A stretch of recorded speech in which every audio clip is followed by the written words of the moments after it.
What makes an effective nurse educator? What is your definition of a teacher? Teaching is an intentional arranging of events. Using a lesson plan and creating a sequence of events will facilitate learning in a way that is repeatable and consistent. Making learning real, relevant, and meaningful are the keys.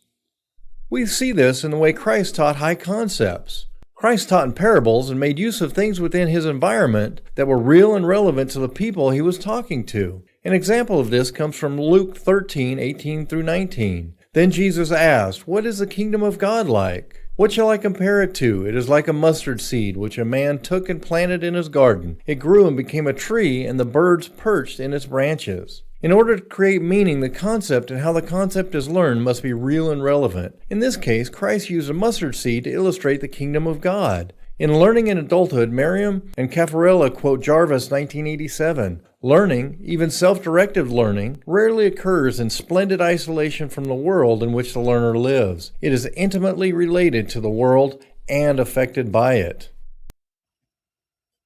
As an educator, part of our job is to create the pattern and help make learning relevant by using scenarios and cases that are meaningful to those we are educating. We create the pattern by building lesson plans and lessons, and as the learners go through the process, they begin to see meaning within the learning. This structure helps us to be efficient as well. We want to value the time of the learner. We do this by making the learning real and relevant, and then the learner begins to see the meaning. As a nurse educator, it is our duty to be intentional and purposeful with the arranging of the lessons, as well as with the delivery of these elements. To make the best use of our time with learners, it is important to incorporate all of our senses. We see this through the teachings of Christ as well. Jesus used the things of his environment to teach a spiritual truth, and he incorporated all of the senses. People will retain approximately 10% of what they hear, 30% of what they see, and approximately 70% of what they engage in with 2 or more senses.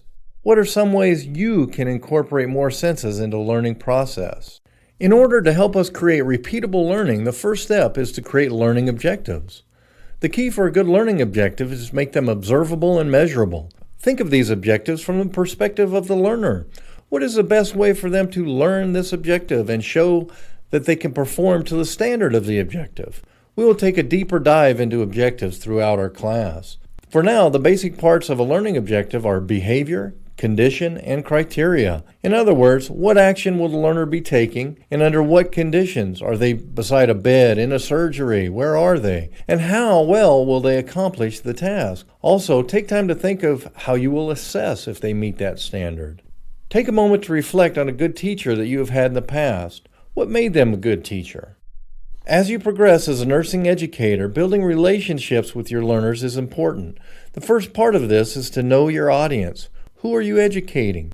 If you are educating patients, do you want to use a lot of medical terminology or jargon? Probably not. Remember that Christ explained the kingdom of God using a mustard seed. Earlier, we talked about a good teacher needing to create and have positive interpersonal relations. Here are some tips to start with. Value the different experiences of the learners. Everyone brings something different to the class. Embrace what others bring to the class. Give feedback to the student that supports their growth. Be available. Create opportunities for all students to succeed.